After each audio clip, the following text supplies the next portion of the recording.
Welcome. My name is John Baker, and I am the Safety and Security Manager for the Lancaster-Lebanon IU-13. And I'm glad you could join us today as we tackle the tough issue of active killers in our schools. Now remember, an active killer is anyone who is in the process of seeking victims and attempting to kill them, whether they have a knife, a gun, or a blunt instrument like a bat. Well, this video is part of the Lancaster-Lebanon IU-13 All Hazards Plan video series that is being produced to work in conjunction with the Pennsylvania Department of Education recommended All Hazards Plan that many of our schools are currently working towards. This series is designed to address a variety of scenarios found in the new All Hazards Plan in small, bite-sized training sessions that really don't need to last much more than 20 or 30 minutes at a time. Well, within the school community, you will find a variety of recommendations for how best to respond to an active killer. And this video will recommend a variety of options for staff and students in your school that will increase everyone's chance of survival when faced with an active killer. The Department of Homeland Security, the Department of Justice, the International Chiefs of Police Association, and the Pennsylvania State Police all have come out with their own studies and recommendations on how best to survive an active killer situation. And most of these recommendations are based on data from nearly 500 school shootings over the past 15 years. And while every incident is unique, there are common traits for both the survivors and the victims. People who can quickly analyze the situation and select a strategy that works best for them and those close by significantly increase their chance of survival. Those who flee and quickly escape the kill zone have the greatest chance of survival, and for those who can't, fortified lockdown is their best option. Well, today we will visit a typical high school campus, and we'll be joined by local law enforcement and the Lancaster County CERT team as we explore active killers in schools.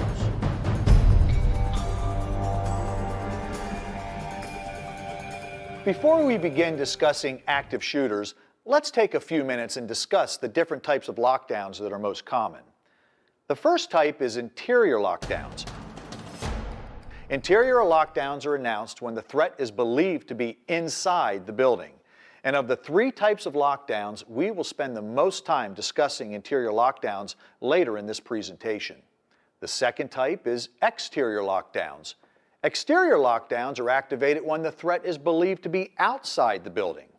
Any staff, students, or visitors on your school campus should immediately return to the building, and all exterior doors should be secured and checked by the staff.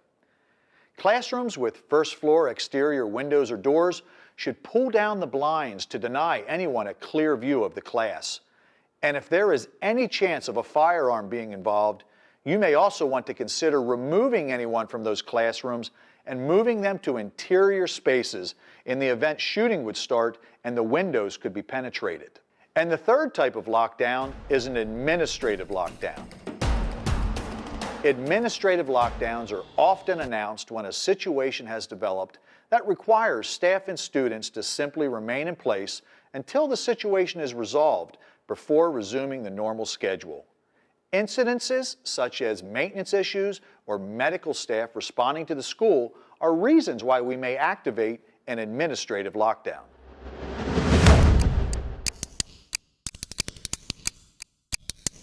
Lockdowns are just one strategy that a school can use to respond to an active killer. Today, as we discuss active killers, we need to understand what our best options are and how to enhance current procedures such as traditional lockdown. With over 15 years of data gathered regarding school shootings, we have learned a great deal about active shooters. And this data has revealed that we need to adjust our traditional thinking about lockdown since Columbine to meet the risks that we face today in order to increase everyone's chance of survival. Enhanced lockdown is more than just locking and shutting the doors and sitting in the corner as we've done in the past. We need to barricade, fortify, and get creative. Enhanced lockdown means the student and staff must be proactive to ensure their survival. Using what is found in the classroom to make a barricade will make the shooter think twice about trying to force his way in. Remember that the harder you make it for him, the better chance he will bypass your room. There are other ways to keep out the intruder. Using something as simple as a backpack, your own leverage makes forcing the door open much more difficult. Another way to prevent forced entry is to use a belt or purse strap to bind the door mechanism shut. Our goal is to keep the bad guy out and buy the time needed until the police arrive, or you decide to evacuate out the windows, or maybe you need time to plan countermeasures should the killer gain access to your room. We can no longer trust a single lock to protect us. Unfortunately, during several recent shootings, the active killer has been able to gain entry to a lockdown room and injure or kill the occupants. And while enhanced lockdown is a significant improvement to past practices, the best option is always to flee the building and gather at predetermined rally points on or near the school campus. If a lockdown announcement is made, it should include life-saving information such as interior lockdown, man with a gun near the library. Interior lockdown, man with a gun near the library. These few additional lines empower the building occupants to quickly decide what is the best option for them. Obviously, if you hear shooting right outside your door, heading into the hallway to evacuate is not a safe option. It's time for you to lock down and fortify. However, if you're on the other side of the campus in the gym, you know it's time to flee. No longer are we relying upon a single building response. Rather, how you respond is determined by where you are within the building at the time the shooting starts. After considering fleeing or enhanced lockdown, our final strategy is countermeasures. So whether you are locked down or you find yourself in the common areas like a cafeteria or a hallway, be prepared to keep the active shooter from hurting you. In order to accurately shoot, stab, or strike you, they need to be able to acquire a target and successfully strike. Rally those around you and throw objects at the person's face and head to deny him a clean line of sight. If you encounter an intruder in a hallway, throw whatever is available at his head and face. This will buy precious time to escape. Anything you can do to distract and confuse decreases his ability to accurately fire. Only as a last resort, if you cannot flee, go on the offensive and swarm the intruder. If you decide to swarm, take the killer to the ground and use the collective body weight of your group to hold him in place. And if you come into contact with the weapon, don't pick it up. Rather, cover it up with a trash can and keep the killer from getting it back. You know, nobody likes to think about countermeasures, but if you have no other option, commit yourself to doing what you need to do in order to survive. You will see these same basic strategies packaged in many different forms. However, they all boil down to run, hide, or fight. These are the most basic responses to an active killer. IU13 has selected the ALICE program offered by Response Options to help us teach these life-saving skills. The ALICE program has been around since 2000, and it is a time-tested program geared toward educators. If you would like more information about how IU13 can help you train instructors for your school, please contact our Safety and Security Department. Regardless of whether you choose a vendor to help you deliver this material or you decide to build your own program, I think we can all agree this is valuable information that everybody should have. This is a life skill, not just a school skill. These principles apply equally to school, home, work, or them all.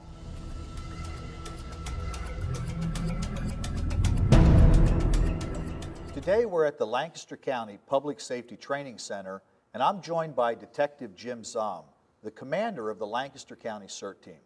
Jim, thanks for joining us. You're welcome. Today we're going to spend some time talking about active shooters in schools. Can you talk us through how municipal police officers initially respond to the call of an active shooter at a school? Well, it's changed over the last couple of years. Originally they would respond, they'd wait, they'd get minimum of 4 officers. They'd enter the school in a team in formations and they'd track down the active shooter. Now, because that took a lot of time and active shooters last very short period of time. When they get there, the first officer there goes into school and begins to look for the active shooter. And do I understand correctly that in many jurisdictions, the SWAT team members, or as we know them today as CERT team members, are often not immediately available to respond? Can you talk a little bit about that? Yes, most of our SWAT teams across the state of Pennsylvania are what they call part-time teams. They're not any less trained than a full-time team. Full-time team, they are ready to go at 24/7. They work that way. That's their job. With part-time teams, they have other collateral responsibilities where they can be patrol officers, detectives, supervisors, and have other things that they do throughout the day. When they get the call, they either respond from work or home to the location they need to respond to.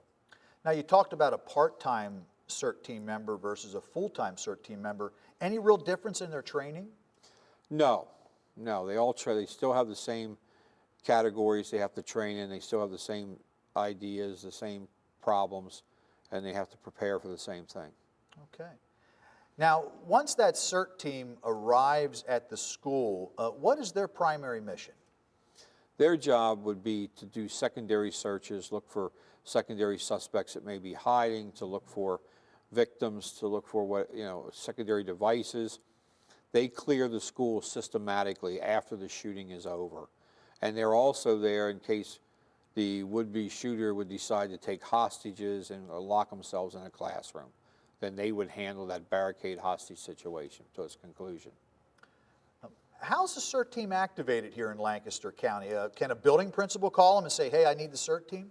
No, the host jurisdiction, whatever police jurisdiction is on scene, if they feel they need a SWAT team, they notify Lancaster County by communication, and their supervisor in turn notifies myself or whoever may be working if I'm not available.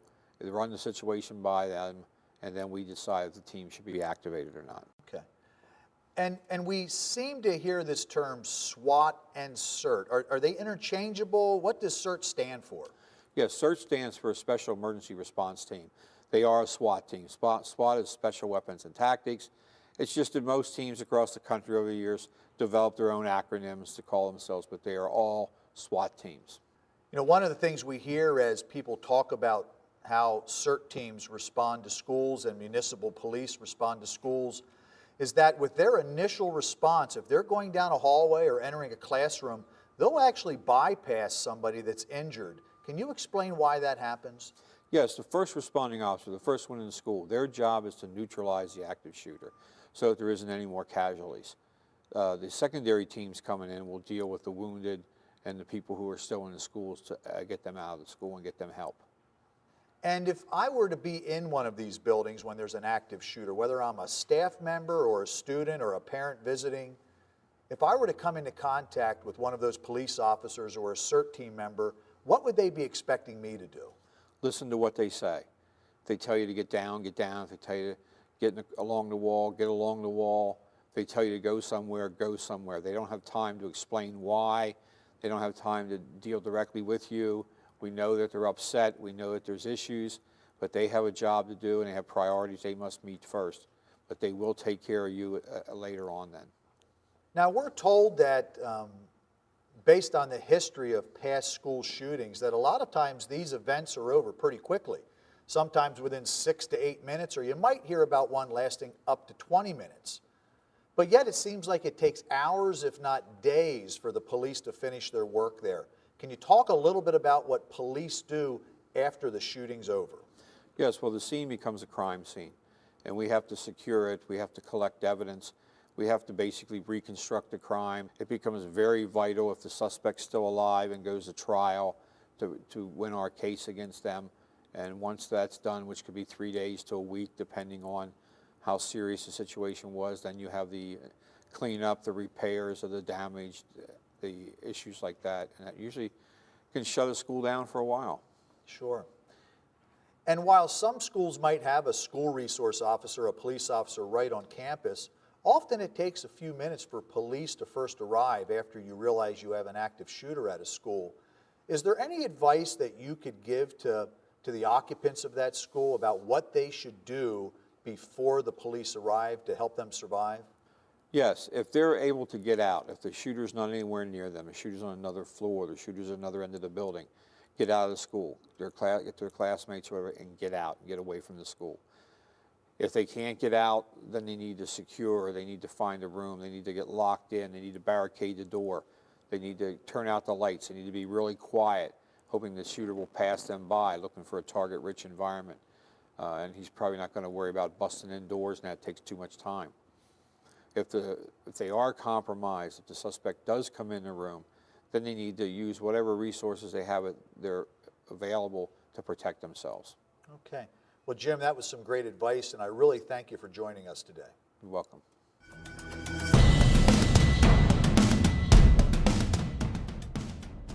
As we can imagine, these types of events aren't over just because the bad guy is dead or under arrest. The recovery process is significant and prolonged. Many schools that have experienced active shooters and multiple fatalities report that the school culture is changed forever. But we also realize that we need to wake up the following morning and begin to figure out what the new normal is going to look like and how we can start helping people put their lives back together again. The school's staff, students, families, community, along with first responders, will all need to grieve, memorialize, reflect, share, and begin healing. And while it's a shared community experience, the process of restoration is often an individual journey. Group discussions and access to quality counseling for individuals is critical. Within days of an active shooter, it's important to have a thorough debriefing at every level of the school organization and be sure to include the first responders. It would only add to the tragedy should the opportunity to learn, adapt, and change be lost by having not gone through a thorough debriefing. Training and drills are keys to effectively responding to these types of events, and they truly can make the difference between life and death. Following this video, you should spend a few minutes discussing how your school is going to respond when faced with an active killer. Well, thanks for joining us today, and we look forward to continuing this series on all hazards planning in schools and hope you will join us again as we continue to ask the question, are you ready?